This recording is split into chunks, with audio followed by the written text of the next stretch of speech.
fous de ma gueule, gros. C'est Non, c'est pas parti là. possible. Ça Mais non, il n'y a enregistre. pas de... Ah putain, Si. si, ok, d'accord, ça Allez, enregistre. go, Ok, go, d'accord. go, go. Go. Alors, comment tu vas, Jedi, aujourd'hui? Je vais très bien, toi. On va avoir un petit problème d'enregistrement juste avant, donc c'est pour ça qu'on rigole. Mais tout va bien, tout va Oui, bien. peut-être qu'on va le laisser d'ailleurs en intro, ça donnera du punch directement. Bah écoute, moi je vais bien aussi. Semaine passée à diguer pas mal. Et on est tous les deux sur plein de sujets en même temps et qui Ouais. nous Je crois intéressent qu'on tous est. les Attends, deux. on est quand là? On enregistre, il est mercredi. Je pense On est que à la veille depuis de Noël, samedi, ouais, la veille de à la veille du Noël, réveillon. depuis. Ouais, exactement. Et depuis samedi, je me suis perdu là. Là, c'est là. Je suis perdu sur Internet. Je crois que j'ai rajouté, parce qu'en fait, donc comment je fonctionne moi, j'ai une espèce de Notion où je note, je mets des liens, je fais des petites notes dès que je trouve quelque chose. Et en fait, ça me fait un rappel pour, avant de préparer un podcast, pour creuser un peu le sujet, histoire de ne pas débarquer les mains vides. Et là, j'ai rajouté une quinzaine de sujets différents et mon cerveau est parti un peu en couille, quoi. Donc, et je crois que toi, pareil. Toi, pareil. Ouais, bah du coup on est dans le hall, vraiment, il y a pas moyen d'aller gratter plus bas, je pense. Et du coup, on est allé, enfin moi j'ai beaucoup réfléchi, je me suis beaucoup renseigné sur la crypto. On avait commencé à investir en septembre, et en août au moment du gros pump, donc la Avec les plupart, DeFi. ouais, avec la DeFi. Et du coup je suis en train de réinvestir dans la DeFi là en ce moment. Et j'ai vu que tu avais fait un tweet que je trouvais super intéressant où tu demandais aux gens combien de temps ils passaient par jour Oh putain, pour ne ouais. pas être complètement paumé en DeFi. C'est-à-dire parce que ça avance tellement vite, il y a tellement de nouveaux projets qui sortent tous les jours que c'est difficile de rester on top of the wave, pour parler comme un Hammerlock. Et donc, je suis juste allé voir les résultats là à l'instant. Donc, tu as 40% des gens qui disent qu'ils passent moins d'une heure, 20% qui disent qu'ils passent entre 1 et 3 heures, et 40% qui disent passer plus de 3 heures par jour Mm, pour investir et pour se renseigner sur les bons projets, etc. ouais. Toi, aujourd'hui, tu penses que tu devrais investir combien de temps par jour pour ne pas être perdu très, très rapidement? Ouais, mec, c'est l'histoire de ma vie là, c'est l'histoire de 2020 là. 2020 était une année un peu particulière avec les crypto-monnaies, comme tu le sais, parce il y a eu une grosse montée de ce qu'on appelle les DeFi. Donc en fait, les DeFi, c'est des produits qui essaient de réinventer les produits financiers et les mécaniques financières en en utilisant les technologies du protocole principal qui est Ethereum. Et, et écoute, il y a eu des explosions de projets DeFi qui, du jour au lendemain ou d'une semaine à l'autre, ont fait des fois 10, fois 20, fois 30. On a même pu expérimenter quelques, quelques trucs. Est-ce que tu veux raconter un peu Après, tu raconteras un peu notre aventure d'une nuit où tu as fait un fois 6. Un fois 9, fois 9 s'il te plaît. Point neuf. Et, euh, et écoute, ça a été une année un peu particulière parce que c'était paradoxal. J'avais énormément de temps, comme beaucoup de monde, je pense. On avait énormément de temps à passer, s'éduquer, etc. Et moi, je suis rentré dans la DeFi fin juillet parce que j'ai des amis sur Internet que j'ai rencontrés sur Internet qui m'ont dit il faut absolument que tu t'y mettes. Euh, j'ai essayé de t'en parler fin août, début septembre, je pense. Je pense que Mais c'était à vers ces eaux-là. mi-août, j'ai commencé à Ouais. investir, moi.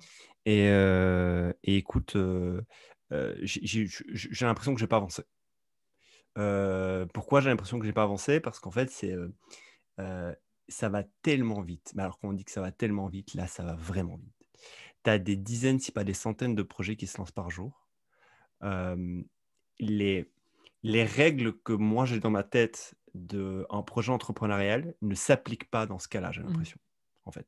Et en fait, les first principles et les templates, les mécaniques que j'ai réussi à emmagasiner ces dernières années, j'arrive pas à les transposer dans ce monde-là.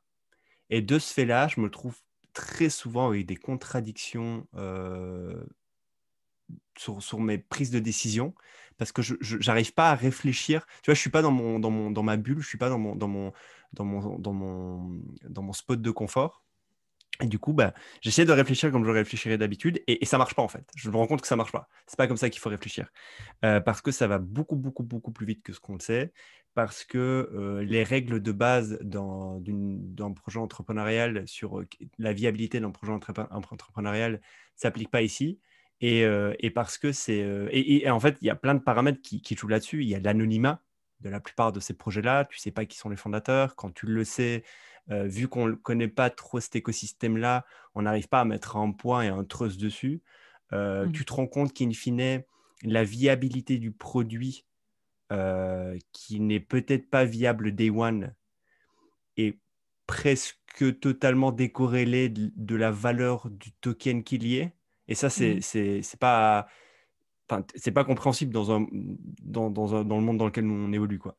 Et du coup, il y a plein de paramètres qui sont un peu fucked up et j'ai pas les repères que j'ai d'habitude et du coup, Du c'est le coup, t'es bordel. désarçonné et ça ressemble Exactement. plus à un casino et à du gambling à la fin, c'est ça? Exactement. Même si tu essaies de comprendre la technologie, en fait, tu te rends compte que la technologie n'est qu'une infime partie de l'équation de est-ce que... De Et la c'est valorisation de vraiment... token, ouais. exactement. Et du coup, c'est tellement fucked up que c'est compliqué de réfléchir quoi, là-dessus. Et donc, ouais, j'ai fait ça pour voir un peu, et factuellement, les gens, ils passaient combien de temps en fait à se documenter, à lire, rentrer dans des groupes, discuter avec des gens dans l'écosystème. Parce que le paradoxe, enfin, pas le paradoxe, mais la beauté aussi de tout ça, c'est que le monde est libre, quoi. C'est-à-dire que tu peux Mm. contacter n'importe qui. Toi, tu l'as fait, tu as contacté des ingénieurs chez des très bons, je sais, ou des cofondateurs chez des très bons projets crypto. Les mecs te répondent, ils parlent avec toi, ils sont cool, ils t'expliquent des choses. Euh, euh, Tu vois, donc, et donc, quel est le temps qu'il faut passer par jour à se documenter, à essayer de comprendre les mécaniques financières et technologiques et essayer de comprendre la viabilité de chaque projet. Moi, j'arrive pas à tenir. Donc, ouais, les réponses étaient intéressantes. Euh, moins concrètement, in fine, je me suis rendu compte que j'ai gagné un tout petit peu d'argent, mais très peu, comparé à ce que j'aurais pu gagner si j'avais passé le double, le triple de temps. Et surtout C'est si tu avais été depuis le mois d'août. un petit peu moins gourmand, peut-être aussi. Parce Hmm, que sur plein de projets, on est en hmm, positif et on se dit, allez, c'est bon, ouais. là, cette fois-ci, c'est le x15. Et on attend. Ouais. Mais oui, ouais, moi, là-dessus, maintenant, je me restreins. Dès que ça fait x2, je retire la moitié. Et tant pis. Après, il y aura un jour, probablement, il y aura un tant pis qui vaudra des millions. Et là, je serai de mauvaise humeur, mais c'est le game. Et puis, C'est ça. mais c'est super intéressant. Et ça donne aussi un rapport avec le temps. Bon, tout investisseur le sait, il faut pas tomber sur le FOMO, il faut pas, Mhm. il y a plein de choses. Mais là, c'est encore plus vrai, quoi, tellement ça va vite. Mhm. Et oui, comme tu le dis, des fois on est trop gourmand, des fois pas assez, et du coup, bah voilà, on fait avec ce qu'on a, quoi. Défi et le fameux mot, c'est dégène aussi, c'est Degenerate Finance. Donc ça donne un ton et c'est super intéressant. Les gens réfléchissent en fait ouais, complètement différemment.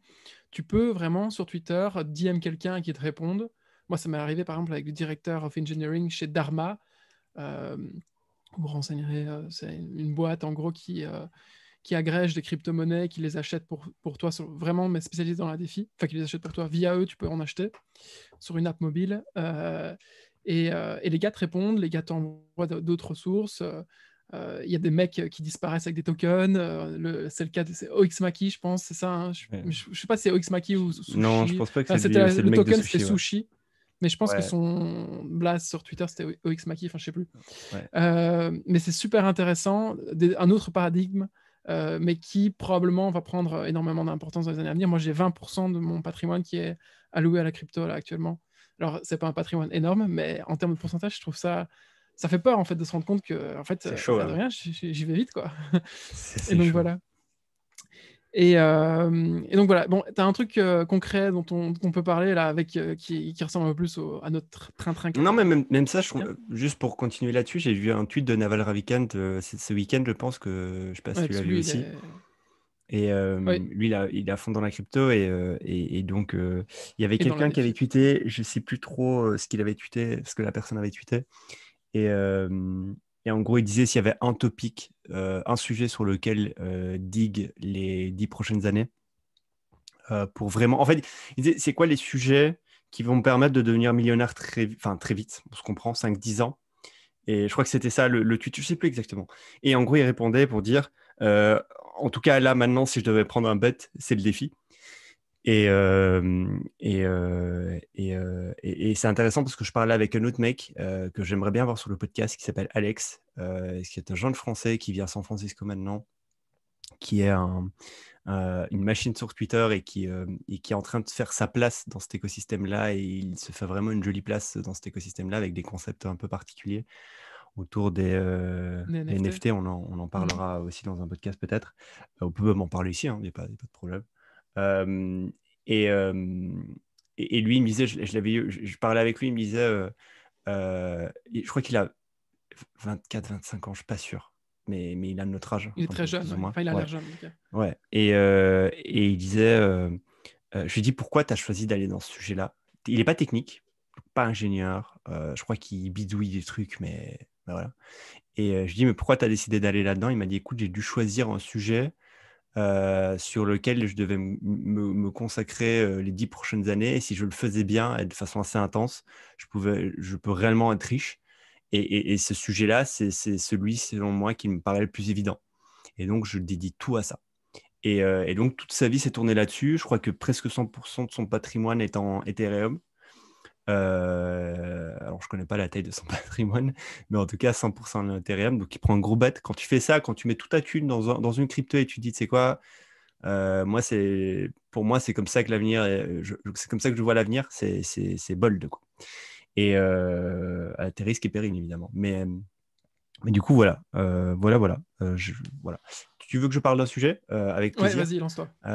Grave. Un truc concret. Euh, non, je vais continuer aussi Ou là-dessus encore une fois. contrebalancé. Juste un truc.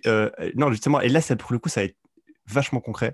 Si on fait le lien entre ça et le fait que depuis ce week-end, je me perds dans le sens où là, je suis vraiment au fond du trou et toi aussi, on est absorbé énormément d'informations qu'on veut faire transparaître à travers ces discussions aussi. Euh, on repère souvent des idées ou des niches inexplorées et on se dit, tiens, est-ce que nous le ferait ou pas? Est-ce qu'on serait prêt à le faire? Et on se dit, si on le fait, si on veut vraiment le faire, genre pas juste penser autour de ça et essayer d'avoir une carte du plan parfait dans notre tête, alors on n'en parle peut-être pas sur le podcast. Parce qu'on se dit, ça peut peut-être être la prochaine boîte qu'on va créer ensemble. Jusqu'à maintenant, il n'y a toujours rien qu'on n'a pas dit, enfin qu'on ne veut pas dire. C'est intéressant parce que en fait, on se rend compte qu'en final, on ne va pas le faire. Euh, mais je fais le parallèle avec l'investissement parce qu'une fois, j'écoutais un podcast de Naval et je ne sais plus qui lui disait, je crois que c'est Tim Ferriss lui posait une question en mode, quand tu fais un investissement dans une boîte, comment tu prends la décision? Et en gros, il dit, si à la fin du pitch avec le fondateur, je suis excité, je me laisse 48 heures pour ne plus y penser. Si au bout des 48 heures, je suis toujours aussi excité sur la boîte qui m'a pitché, je réfléchis pas, j'investis. Si par contre, au bout des 48 heures, l'excitation est descendue, c'est que je ne dois pas investir dans cette boîte. Et c'est la même chose en fait pour les idées qu'on a ou les niches inexplorées qu'on arrive à trouver. Euh, enfin, en tout cas, c'est comme ça que je réfléchis. C'est que si au bout de 48 heures, j'ai pas toujours le cœur qui bat vite et j'arrive à dormir sur mes deux oreilles, c'est que c'est certainement pas le truc qui va me driver sur le long terme. Et donc, c'est un bon exercice, je trouve, de voir si l'excitation reste au fond de nous, malgré le fait qu'on laisse passer le temps. Parce qu'enfin, en tout cas, chez moi, ça fonctionne et je pense que chez toi aussi, je pense que ça doit aussi fonctionner. Et, Oui, oui, mais malheureusement, au bout de 48 heures, il y a peu de projets qui sont toujours excitants. Et moi, il y a un truc dont je me suis rendu compte, par exemple, quand j'ai bossé pour Spacefield, donc c'est un domaine hyper poussiéreux, c'est celui de la logistique, pas sexy. Et ben, je me suis rendu compte, au final, au bout d'un petit temps, que tu tombes amoureux de ce que tu pratiques très, très souvent. Et donc, en tant qu'investisseur, c'est intéressant d'avoir cette approche-là. En tant que builder, des fois, il faut aussi peut-être un peu savoir se faire du mal Hmm. sur des sujets qui, à la base, nous intéressent, mais pas plus que ça. Parce qu'il y a Ça, après. toujours, enfin, ça, c'est une règle, c'est une règle de l'univers. Tu finis toujours par kiffer ce que tu fais. J'ai l'impression, en tout cas. Donc ouais, et d'ailleurs, ton conseil d'attendre 48 heures et de voir si je voulais en parler sur le podcast, du coup, cette fois-ci, je ne le suis pas. Je le ferai, probablement, si j'ai le temps aujourd'hui, je le ferai carrément directement. parce que j'ai vu un truc ce matin qui m'a excité, et je me suis dit, c'est génial. Et je me dis, est-ce que je le fais, est-ce que je le fais pas? Puis finalement, bon, voilà, autant en parler sur le podcast. Donc, Grave. avec plaisir, on en parlera tout à l'heure. Grave. Moi, si tu veux que je te parle d'une boîte, de quelque chose que j'ai découvert récemment, tu sais que j'aime beaucoup ce qu'on appelle les services productisés. Donc, en gros, dans le monde, il y a deux types de boîtes. Il y a les boîtes de produits et les boîtes de services. Enfin, il y a peut-être des sous-catégories, je ne sais pas, mais en tout cas, c'est comme ça que je vois les choses. Il y a le produit et le service. Le produit est connu pour être facilement scalable, c'est-à-dire que chaque utilisateur supplémentaire sur ton produit ne te coûte pas, toi, en tant qu'entreprise, un coût fixe ou variable supérieur. Et linéaire en fonction de chaque Ouais. utilisateur qui arrive sur ton produit. Alors que sur le service, en général, c'est le cas parce que le service implique, il y a souvent une relation de temps dépensé avec le client. Et du coup, temps dépensé égale être humain, temps d'un être humain dépensé. Et du coup, c'est très difficile de scaler un service. Euh, Tu as deux mais exemples de chaque, juste pour que les gens saisissent bien le concept. un produit, c'est Google. Un service, c'est un cabinet d'avocats, quoi. Ok. Chaque nouvel utilisateur chez Google ne coûte pas plus cher à Google. Au contraire, c'est l'inverse. Chaque nouveau client chez un avocat demande à l'avocat de dépenser le même salaire horaire aux personnes qui vont bosser sur le client, Mhm. en gros. Euh, et, euh, et donc, ouais. Et par contre, il y a un hybride, il y a un hybride entre les deux. Il y a d'essayer de productiser un service. Euh, C'est-à-dire essayer de faire rentrer dans la mécanique et dans l'infrastructure du service que tu essaies de délivrer des mécaniques qu'on trouve dans le monde des produits, type l'automatisation de certaines tâches, l'industrialisation de certaines tâches, le fait que l'offre, on ne la rend plus on-demand, mais qu'on la rend packagée sans pouvoir rajouter des éléments dans l'offre. Mhm. Il y a plein de mécaniques. On pourra faire tout un épisode sur les productized services. D'ailleurs, on a une personne qu'on aimerait bien inviter qui est spécialiste de ce sujet-là. Et du coup, j'ai plein d'idées de productized services. Et une que j'avais découvert récemment, c'était, et que je trouve vraiment cool, du coup, j'ai creusé un peu, j'ai trouvé des chiffres intéressants.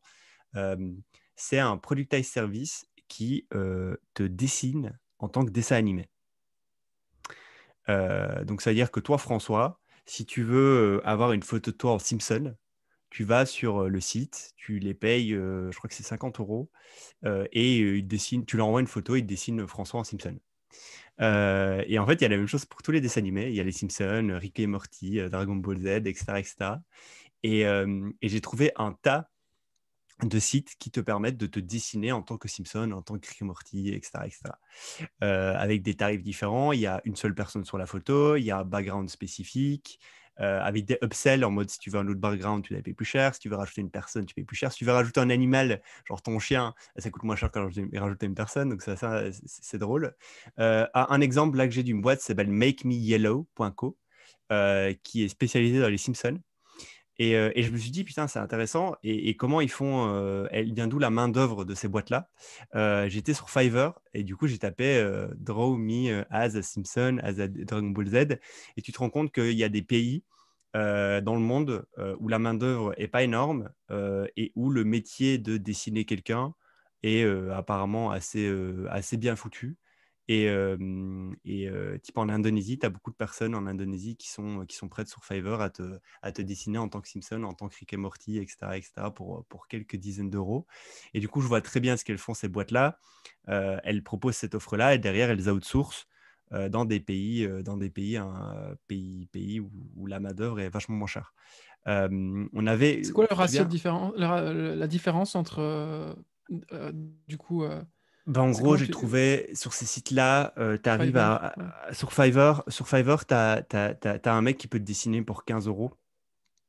Et sur les boutiques classiques, tu te fais targeter très facilement sur Instagram. Dès que tu vas sur un site, tu arrives très vite à te faire targeter sur Instagram par plein d'autres mecs qui essaient de dessiner, de dessiner pour ton mariage, genre, tu sais, un mec qui est fan de Dragon Ball, son mariage, genre, son beau-père lui offre une photo de famille pendant le mariage de Dragon Ball, par exemple, le genre de truc, tu vois, genre, Génial. tu vois très bien les use cases dans Hyper lesquels tu beauf, peux faire mais ça. génial. Ouais, ouais, Mais- mais tu le vois, les use cases où tu peux faire ça, et du coup, ça coûte une cinquantaine d'euros. Donc, bon, tu as la marge, tu as la différence, voilà, et tu Et fais donc, tout plus. l'intérêt de la boîte de services productisés, justement, c'est de packager l'offre, de la distribuer mieux qu'un Fiverr, une plateforme, une grande plateforme, Exactement. et surtout d'offrir la sécurité et quelque part la Le gage de qualité du qualité aussi, travail, voilà, gage de qualité. exactement. On avait une autre boîte, tu te souviens, c'était une boîte belge qui faisait, je vais pas Ouais. drop des names, je vais Ah, pas, ok, d'accord. Putain, je vais j'allais pas le faire là, mentionner de nom. tu m'as arrêté. Et en gros, elle faisait quoi? Elle faisait des plans photos 3D. réalistes, Ouais. 2D, 3D de biens immobiliers. Et en fait, elle vendait ça à des agences immobilières principalement. Et selon nos sources, elle a outsourcé au Madagascar, je crois. C'est ça, à Ouais, je Madagascar. pense que c'était ça, ouais. Un pays francophone en tout cas. C'est ça, Madagascar, la main-d'œuvre pour. Il y a une forte main-d'œuvre qualifiée sur la modélisation 2D, 3D. Et le salaire est ridicule comparé à ce que tu pourras avoir comme main-d'œuvre centre-Europe, quoi. Et ce qui est génial dans ce modèle-là, c'est que c'est exactement la même chose que pour un e-commerce où tu commences par faire du dropshipping, c'est que tu peux commencer par faire du service productisé, et puis à la fin, tu fais un vrai tool derrière, et c'est ce qu'ils ont fait, en l'occurrence, la boîte belge à laquelle tu fais référence. Maintenant, ils ont tout un tool beaucoup plus spécialisé pour les agents immobiliers. Et en vrai, je trouvais ça magnifique ce qu'ils faisaient. Enfin, ça rend. Et maintenant, je vois plus jamais une seule agence immobilière qui vend des immeubles, des appartements, des maisons, qui ne fait pas ça en fait. C'est ce qu'on appelle, pour ceux qui veulent aller regarder, vous tapez shoebox, design, floor plan, et vous allez en trouver plein des designs comme ça sur Google. Il y a moyen de faire plein de choses hyper intéressantes avec Mais cette attends, t'entends tendance-là. quoi? Tu veux dire faire des photos réalistiques du bien? Ouais, c'est ça. Donc Ouais, ouais, ouais, mais ça, en gros, c'est un asset marketing, quoi. Ça te permet, par ouais. exemple, si tu veux build un immeuble avec 20 appartements, bah, ça te permet de le montrer sur le site et sur un catalogue, un portfolio, quoi, à ton futur client. Donc oui, clairement, c'est un asset marketing, en fait, pour eux. Ça permet Qui de, vendent, de... en l'occurrence. Ouais, Ouais. qui Ah oui, vendent. oui, ok, d'accord. Et, et du Je coup, vois ce que tu veux ils dire. sont... Oui, oui, oui, non, oui, un asset marketing pour l'agence immobilière, pour qu'elle Mhm. puisse voir un client et leur dire, bah, regarde à quoi va ressembler ton appartement dans 2 ans, par exemple. Tu vois. Et en fait, vu que c'est un asset marketing et que ça aide dans le processus de vente d'une agence immobilière, tu comprends pourquoi une agence immobilière est prête à payer pour ce genre de service, quoi. Euh, et voilà, Donc, je voulais parler de ces dessins de Simpson, etc. Parce que je trouvais ça vraiment beauf, drôle, et je voulais faire ça pour moi, et je voulais me faire ça pour nous. Je me suis dit, putain, il faudrait qu'on se fasse des backgrounds. Ce serait cool Ah, mais qu'on se pour le fasse des podcast, ça backgrounds. serait génial. Grave, des backgrounds où genre on fait plusieurs dessins animés, nous à l'arrière, ce serait trop cool. Mais même pour le podcast, tu trouves un truc World of Warcraft, parce que pour ceux qui n'ont pas encore compris, c'est 100% inspiré de la thématique World of Warcraft. C'est ça l'univers. Et en vrai, il y a trop moyen de faire ça. Ouais, et je suis par exemple, tu vois, les background zoom, je suis sûr qu'il y a moyen Mhm. de faire un productize service de background zoom. Tu vas avoir des boîtes, tu leur dis, on fait vos backgrounds pour vos réunions sales ou peu importe.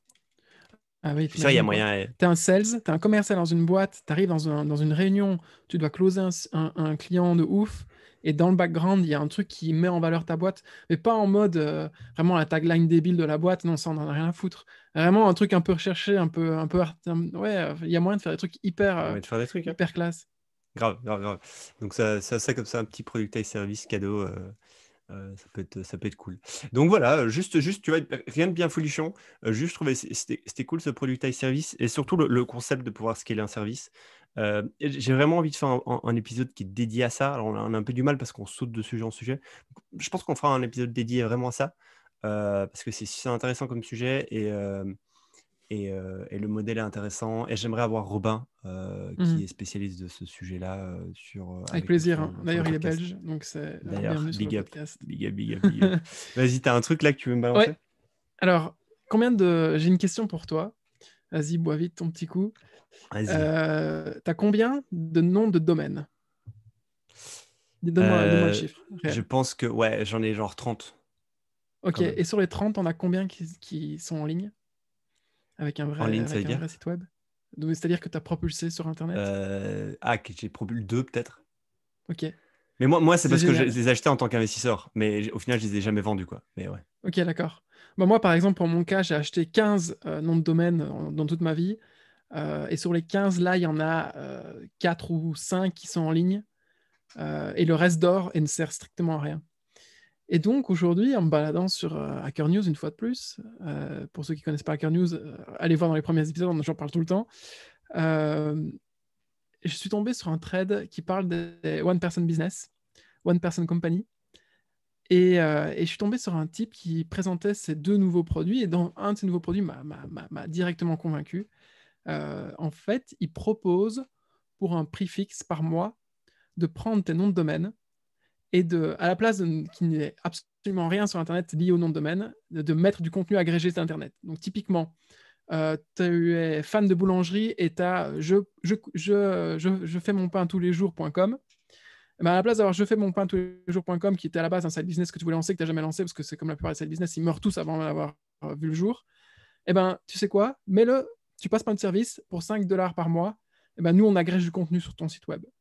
Et ça permet de faire plein de choses en fait. D'agréger du contenu, tu peux avoir des premiers clients, tu peux faire du SEO, tu peux faire des backlinks pour d'autres services que tu peux vendre, et tu peux aussi, par exemple, faire de l'affiliate marketing. Donc, en fait, ce qu'ils proposent, en fait, et tout ça, c'est automatisé, no code. Donc, en gros, tu viens sur le site web, tu viens sur la plateforme, ça s'appelle newsy.co. Et tu agrèges toute la donnée par rapport à des thèmes bien spécifiques sur ton site web, ça se met automatiquement. Et après, tu n'as plus rien à faire. Et à la place de laisser ton nom de domaine dormir sur Namecheap et de se rendre compte 10 ans après que tu payais toutes les années pour le garder, ben, je trouve que c'est une idée géniale qui ne doit pas être très, très, très difficile, pas très compliqué à mettre en place, parce que c'est juste un agrégateur de données finalement sur Internet. Ok, Et je ne mais sais pas ce attends, que tu parce en que penses. tu rajoutes de la donnée sur ton site, ça j'ai compris. Et quoi? C'est toi qui, imaginons, t'as un nom de domaine qui naturellement attire 500 personnes par mois. Mhm. Tu payes 5 balles pour que lui mette genre des ads ou des liens d'affiliate ou je sais pas quoi. Imagine, il y a quelqu'un qui passe par ton nom de domaine, qui clique, qui achète quelque chose autre part. C'est toi qui as la commission? Je comprends pas. Ouais, c'est ça. Tu Ok, gardes tout. ok, ok, Tu ok, peux construire ton trafic, tu peux construire une audience, etc. ok. En vrai, la vraie cible, c'est les gens comme moi qui ont des idées de side business tous les 3 jours, qui achètent des noms de domaine de façon compulsive et qui, après, savent plus quoi en faire. Probablement parce qu'ils n'ont pas le temps d'exécuter sur plein de choses à la fois. Ok, Du coup, ok, ok. la cible, c'est moi, c'est OK, ben voilà, pour 5 dollars par mois, je te donne mon site web, on agrège de la donnée, on choisit ensemble quel type de données on veut mettre, tout ça en faisant du clic. Ok. Et après, derrière, toi, tu peux faire moi, je peux faire plein de choses. Je peux essayer de capturer des emails, je peux faire de l'affiliate, je peux faire du Mhm. SEO et vendre des backlinks à d'autres gens.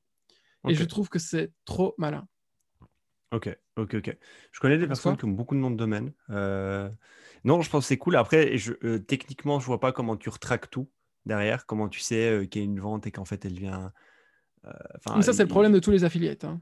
ouais, ouais, C'est ouais, un problème ouais, qui est récurrent. ouais, Mais d'abord, tu vends rien sur ton site web. Tu vends que. Enfin, je suis pas un expert de l'affiliate marketing. Je pense qu'il y a des chaînes YouTube très sombres qui doivent en parler beaucoup mieux que nous. ouais. Parce que c'est un domaine qui C'est des sombre. fois, est utilisé ouais, à tort et à travers.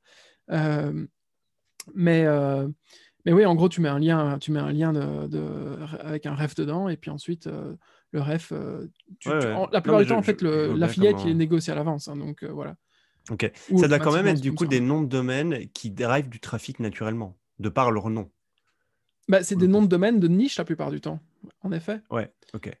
Ok, ok. C'est Parce que pas genre, si tu as un nom de domaine qui naturellement fait est arriver nul, genre zéro. ABCD. Enfin non, ABCD, c'est un des meilleurs noms de domaine au monde, j'imagine. Ouais, pour le coup. Genre, Mais, tu... mais oui, oui, si tu as un nom de domaine tout pété où en fait t'as pas de trafic qui arrive naturellement dessus, ça fait pas sens. Mais Et justement, eux, en agrégeant la donnée, en agrégeant des news, etc., et en agrégeant des articles, du compte... en fait, quand ils font l'agrégateur de contenu, Et ben, automatiquement, déjà, tu as une exposition qui est beaucoup plus. Enfin, ton site web a beaucoup plus de valeur aux yeux de Google. Du coup, tu as d'office du Ouais, SEO, ouais, enfin, des visiteurs naturels qui ouais. arrivent organiques. Ouais, ok. Ouais, pourquoi pas. Moi, je connais des personnes qui ont des centaines. Je connais une personne qui a plus de 400 noms de domaine depuis des années et qui en fait rien. C'est vraiment pour cette personne, c'est de l'investissement, mais alors il sait pas quand est-ce qu'il va les vendre. Et c'est drôle parce que je lui ai posé la question, tu vas en faire quoi? Il fait, je sais pas. Là, je ne sais pas ce que je vais en faire. Il y a Robin, justement, qui avait acheté plein de noms de domaine et qui est en train de les vendre. Et je crois qu'il a déjà fait 5 000 $ ce week-end, juste ce week-end J'ai vu ça sur Twitter. Ouais. en vendant. Et c'est très drôle parce qu'en fait, il m'avait raconté l'histoire. Il sortait avec une meuf, je pense. Enfin, je sais pas si je peux parler de tout ça, mais soit il sortait avec une meuf qui avait plus d'1 million de dollars de nom de domaine et qui avait des noms de domaine à 3 lettres, Rare. ce qui est extrêmement rare, et qui vivait en fait de l'achat-revente de noms de domaine. C'est vieux comme Google, quoi. Genre, c'est vieux comme Ah la oui, naissance d'Internet, ce genre de business, enfin, ce genre de type d'investissement et ce type de pratique. Et du coup, il s'était dit, vas-y, tu sais quoi, je vais acheter plein de noms de domaine et je vais les vendre, mais pas grand-chose. Genre 5 fois, max 5-10 fois le prix que je les ai achetés, quoi. Et là, bah, ça sent comme des petits pains et il a chopé des bons noms de domaine, tu vois. Et moi, du coup, en même temps que lui s'était lancé, je m'étais dit, vas-y, c'est quoi, j'achète aussi des noms de domaine. Donc là, j'en ai une trentaine, 30, 40, je crois. Mais ils dorment, quoi, ils servent à strictement à rien. Qu'est-ce que j'en pense? Non, c'est cool. Tu C'est pourrais cool. peut-être générer du revenu, quoi. Il faudrait essayer Ouais, avec ces noms de ouais. domaine-là, Grave, en attendant de les grave, revendre. grave. Je pense que Parce que je je les veux dire, revendrai il faut jamais. savoir que Mais ouais. dans ce monde, il y a des gens qui vivent de blogs et de passive income drivés par ce blog, quoi. Alors, Ouais, c'est oui, pas oui, aussi oui, simple de que ouf. ça m'a l'air. Et il faut pusher du contenu régulièrement. Il faut être bien positionné sur une niche. Il faut respecter des codes vis-à-vis de Google, etc.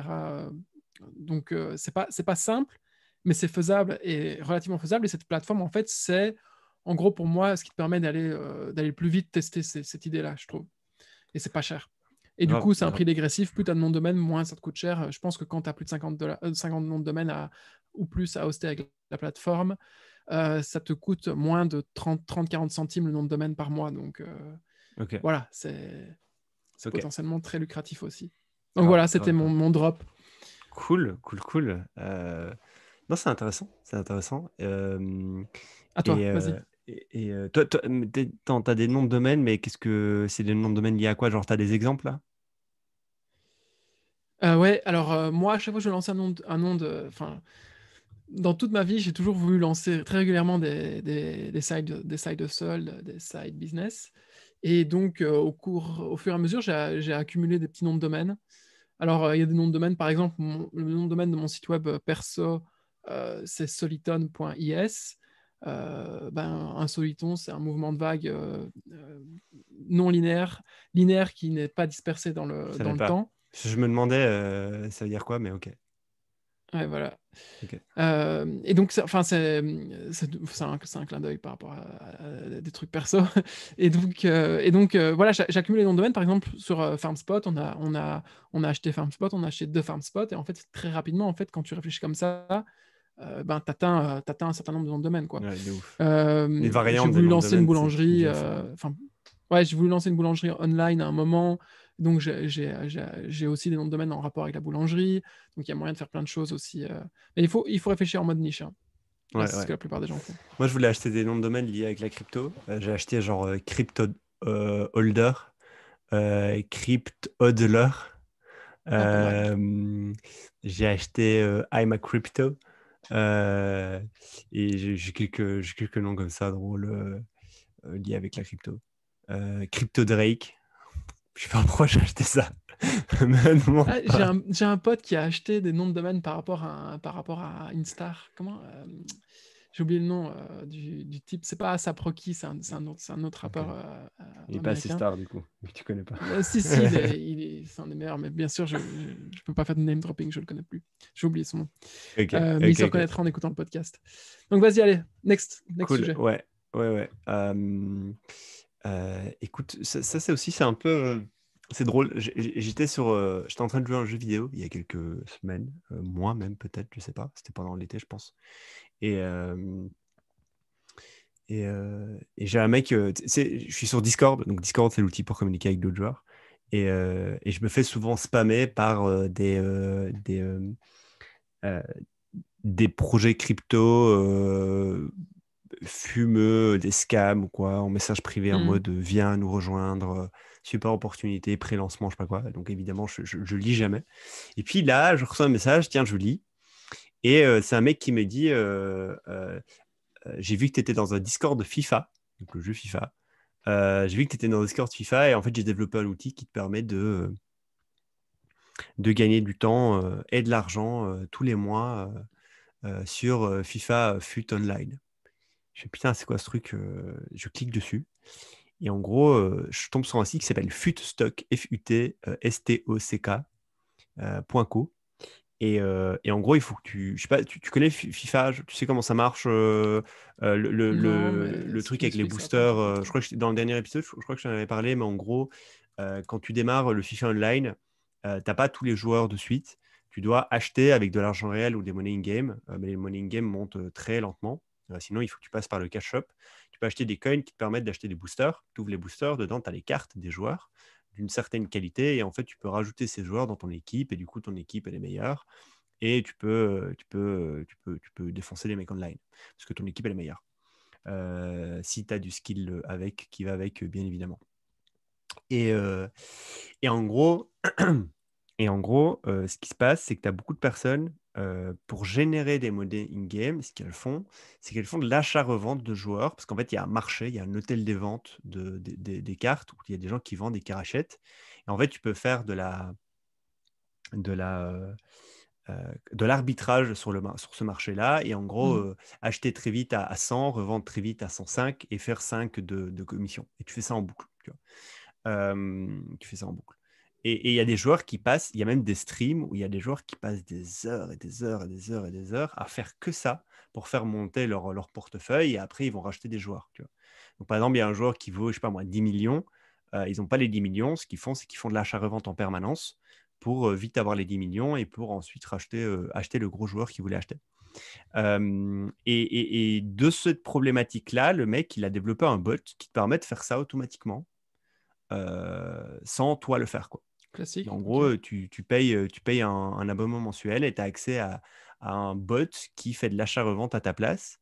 Et alors, l'achat-revente n'est pas si simple que ça. Il faut faire du relisting, donc il y a plein de nuances. Il y a plein de nuances, mais en gros, tu as accès à un dashboard où tu peux automatiser ton compte FIFA pour faire ça à ta place. Je trouve ça trop cool. Attends, C'est j'ai une juste ça, en fait. question. Ouais. FIFA, ce jeu-là, c'est sur l'ordi ou c'est Tu as sur les deux, tu PS4? as PS4, tu as toutes les Et consoles. tu peux automatiser avec un bot Alors, via... ça, c'est une vraie question. Ça me m'étonnerait. Alors, je sais pas. Ça ne m'étonnerait pas que soit il est en bêta là, donc soit ce sera exclusif pour PC, ou Hmm. alors tu dois avoir peut-être une app web qui te permet de faire ça, même sur PS. Je sais pas. Tu vois, j'ai aucune idée. Mais juste, je trouve ça génial d'avoir créé un tool d'automatisation pour un jeu vidéo. Alors évidemment, c'est très pas, certainement pas autorisé par FIFA, enfin en tout cas par la boîte qui dev le jeu FIFA, eSport, mais, mais je trouvais ça génial. Et du coup, j'ai discuté un peu avec lui. En fait, c'est un 42 le mec, parce que du Hmm. coup, j'ai dit, mec, c'est trop cool ce que tu fais, vas-y, on parle un peu. C'est un 42 qui développe ça avec des potes. Enfin, non, il était tout seul, il a fait ça pendant un week-end et il aimerait bien trouver un cofondateur pour ce petit side project. Et je trouve ça très drôle comment les 42, donc les 42, c'est une école de code, les 42 sont très vite exposés au side project parce qu'ils ont un peu un mindset de hacker et très très vite ils font des petits side projects. Je ne connais pas beaucoup de projets de mecs 42 qui ont fonctionné en mode side project. J'en connais quelques-uns, genre un mec qui avait essayé de faire un Uber du cannabis sur Paris, qui avait des blèmes avec la justice in fine, mais qui a quand même dégagé pas mal de thunes avec ce petit projet. Euh, et juste, voilà, je trouve ça cool, ce petit tool d'automatisation dans un jeu vidéo. Je suis Mais curieux de ouais. savoir combien tu peux générer. Alors, combien tu peux générer de thunes avec ça? Et c'est vraiment, genre, c'est side de chez side, quoi. C'est pas, tu vas pas vivre de ça long terme, quoi. Mais, je trouvais Il ça. affiche pas les prix sur son site web, hein, je me trompe pas. Non, je pense pas qu'il Il t'a affiche pas les donné prix. le Pour le prix. moment, il est en bêta, là. Non, je crois que quand tu remplis le truc, le formulaire, tu as une espèce de mini onboarding pour avoir plus d'infos sur toi. Mais juste le hasard, quoi. Le mec, il me MP et je trouvais ça assez cool. Maintenant, je serais curieux de savoir. Je lui ai envoyé un message, je lui ai dit, tiens, où est-ce que tu en es? Donc, je vous ferai une mise à jour quand il me répondra. Mais je serais curieux de savoir où est-ce qu'il en est, quoi. Je trouve ça super malin et c'est sûr et certain que les mecs de 42 sont des hackers dans l'âme. Franchement, tous ceux que je connais sont mais tellement bons là-dedans. Euh, et pas, ils réfléchissent pas 10 000 ans, quoi. Ils sont très vite dans l'exécution. Après, ils font des trucs dégueulasses la plupart du temps aussi, mais ça fonctionne. C'est pas du grand art, mais ça fonctionne. Et c'est ça qu'on veut d'eux la plupart du temps, donc c'est génial. Génial, ouais. Et tu connais d'autres tools d'automatisation sur d'autres jeux vidéo? À un moment, je voulais parler d'ailleurs sur Fiverr, j'avais trouvé des mecs qui minaient pour toi des minerais dans le jeu. J'oublie tout le temps aussi le nom de ce jeu-là, je suis désolé. Dans l'espace, là, tu vois, le jeu infini. No Man's Sky? No Man's Quoi? No Man's No Sky, Man's Sky, exactement, No Man's ouais. Sky. Ouais. Alors là, ce que tu me dis là, en fait, ils miment pas pour toi. Ils utilisent un glitch dans le jeu qui te permet de générer des ressources et ils te filent les ressources que eux ont glitchées. Glitcher, ça veut dire c'est exploiter des failles dans le jeu.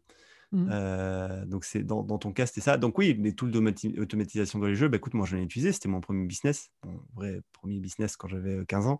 C'est que j'automatisais un jeu qui s'appelle World of Warcraft pour qu'il fasse des actions à ma place pendant que moi j'allais à l'école. Et quand je rentrais de l'école, j'avais mon personnage qui avait fait des actions toute la journée, qui avait récolté des ressources que je revendais, et puis je revendais les monnaies virtuelles que je m'étais fait avec ces ressources-là à des fournisseurs pour que eux les revendent à des joueurs. Donc ouais, je faisais ça. Et je me souviens même qu'à l'époque, c'était un vrai marché parce qu'en fait, ces outils-là coûtent 10, 15, 30 euros par mois. Et il y a des dizaines, des milliers de joueurs, utilisateurs. Le problème, c'est que en fait, tu es dans l'underground permanent parce que la boîte de l'édition du jeu va te shut down à un moment donné. En fait, quand es petit, et que tu es sous les radars, tu as rarement des emmerdes en fait. C'est quand tu commences à avoir beaucoup de joueurs qui utilisent ton outil que là, tu commences à avoir des emmerdes. Tu as des antivirus qui sont dédiés à ton système d'exploit et du coup Mhm. qui te bloque.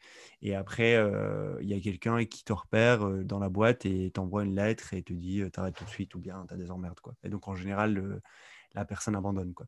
Juste, alors, en général, la personne abandonne, sauf pendant toute mon adolescence, j'utilisais un outil qui avait été développé par un Français qui s'appelait Jujubosh. Putain, s'il y a des gens ici qui connaissent Jujubosh, les gars, c'est goldé.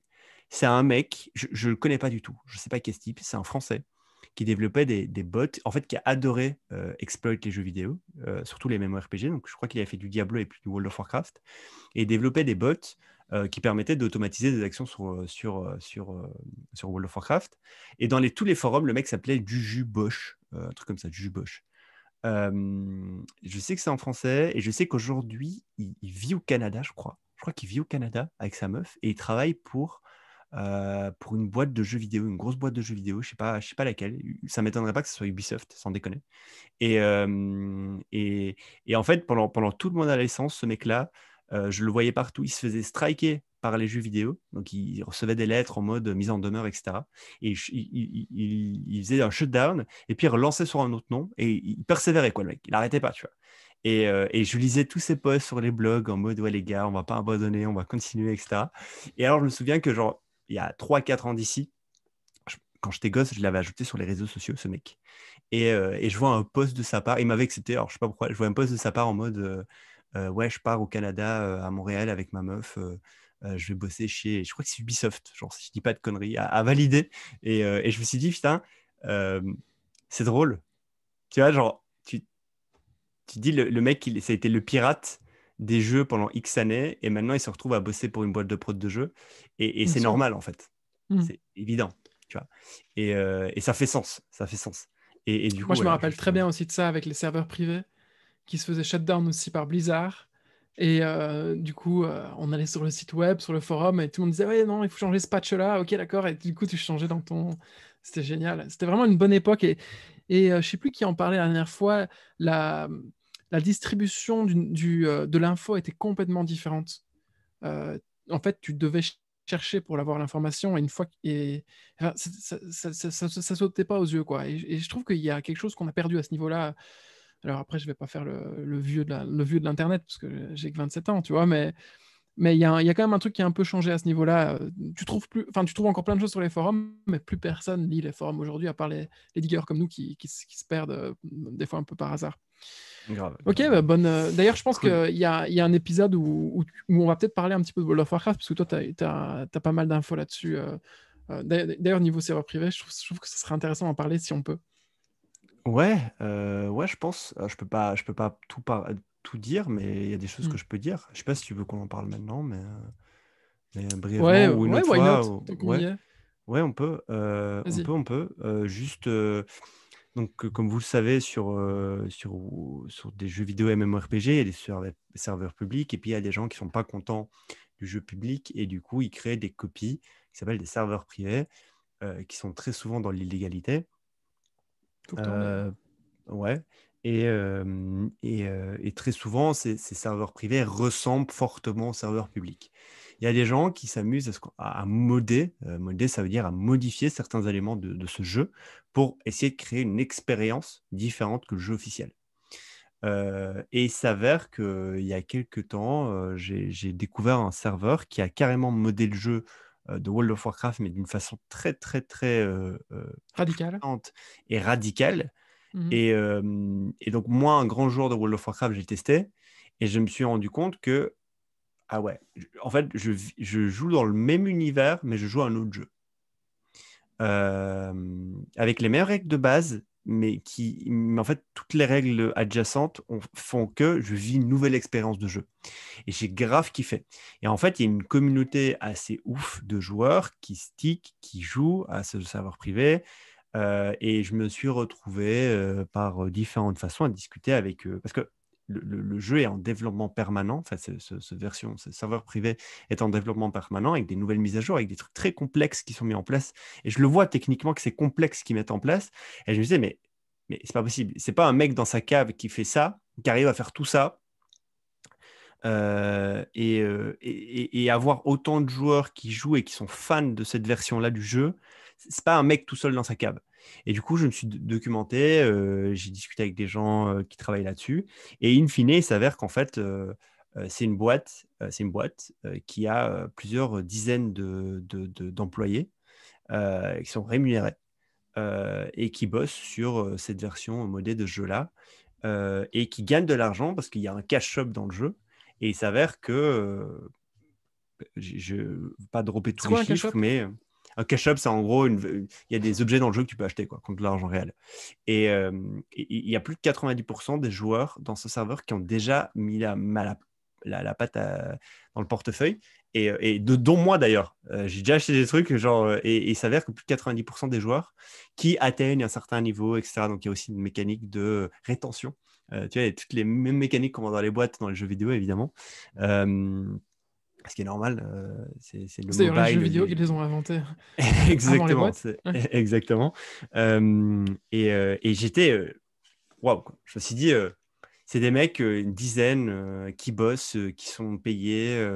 Donc il y a une dizaine de Euh, mecs qui ont fait un nouveau mode de World of Warcraft et ça génère de l'argent. Il y a des gens qui achètent. Il y a combien de gens sur le serveur, enfin, grosso modo? ouais, quelques dizaines de milliers Ok, quelques de dizaines de joueurs quand milliers. même.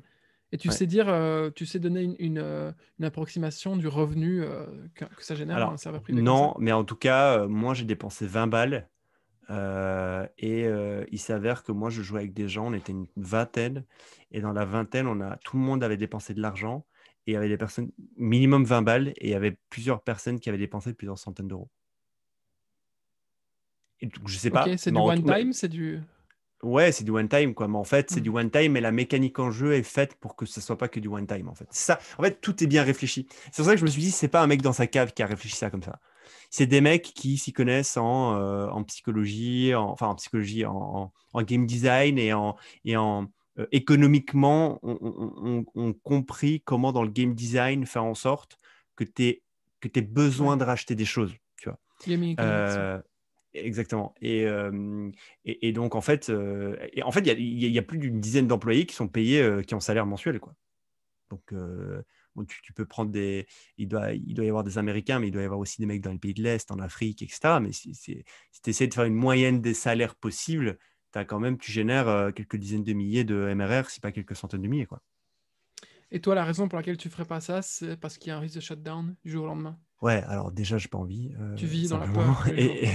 Et puis, ouais, tu vis dans la peur. En fait, tu es dans des projets, ouais, tu es dans la peur permanente. C'est ça. Donc ouais, c'est ça, quoi. Donc voilà, juste... Très intéressant, moi, c'est un truc qui drôle. m'intéresse. Tout ce qui est gaming, Ouais, etc., de toute façon. Et ce qui m'intéresse, en fait, c'est de comprendre comment eux font pour copier le jeu à la base, ça, j'ai jamais capté. bah en fait, il faut une Je me suis copie jamais renseigné non conforme plus, du jeu, mais... quoi. En fait, tu peux... En fait, en jeu, c'est un soft, c'est genre... je sais pas, t'es sur GitHub, tu Oui, peux mais où faire ils ont un le code clone. source.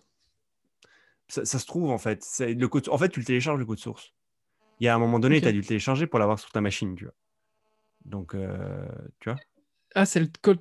Ok, d'accord, et on télécharge... Enfin, du coup, je Bah suis non, alors complètement techniquement, noob je pense pas là-dessus. que tu télécharges tout le code source, mais je pense que Ouais. en le téléchargeant, tu dois avoir assez de données que pour pouvoir le copier, quoi. Mais genre, le copier un serveur privé, c'est pas, enfin, un serveur officiel d'un jeu, c'est pas, ça se fait depuis que les jeux vidéo existent, quoi.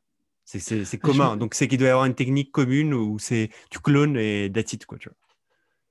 D'ailleurs, j'avais un pote à 15 ans, t'imagines le type, il avait fait son propre serveur privé, je trouvais ça génial, hein, sur une tour chez lui, et il nous invitait dessus, sauf que ça crachait à tous les coups, et il nous donnait des items, il nous faisait passer directement level 70, etc. Tu vois, on était tout contents, mais ça crachait, ça laguait, c'était horrible, mais ouais, respect d'ailleurs, il est devenu développeur aussi maintenant. Donc, ouais, j'aime bien ce genre de profil Cool. underground, moi. Vas-y, t'as pas un truc là à balancer pour changer un peu des jeux?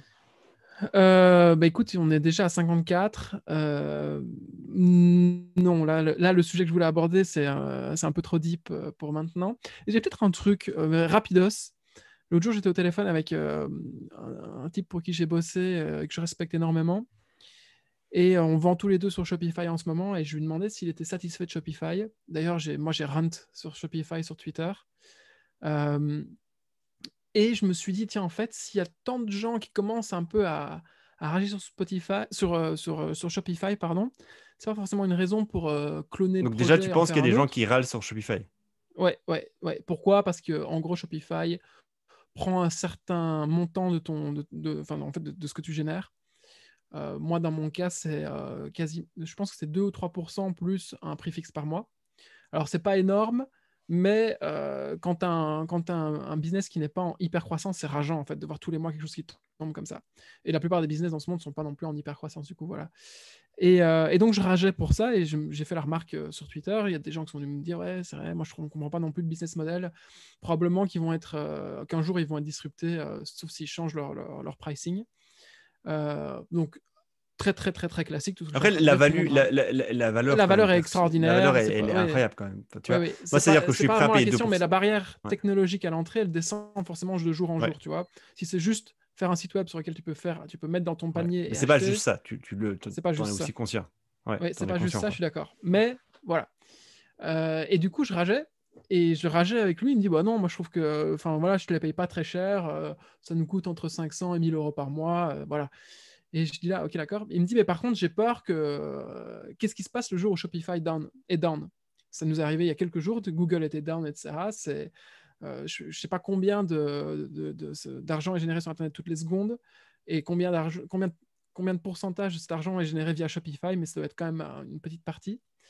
Et je me suis dit, tiens, est-ce qu'il n'y a pas là-bas une espèce de petite niche, qui n'est pas si petite que ça d'ailleurs, pour créer un produit qui serait un backup Shopify. Donc en gros, c'est un espèce de site web e-commerce, mais vraiment en version simpliste, qui mimique tout ce que fait Shopify, dans les grandes lignes, en tout cas pour les fonctionnalités principales, et qui, dans le cas où Shopify est down, ou dans le cas où Shopify se laisse pousser des ailes et augmente ses prix, etc., stratégiquement, ce serait plus intéressant pour un utilisateur d'être dessus.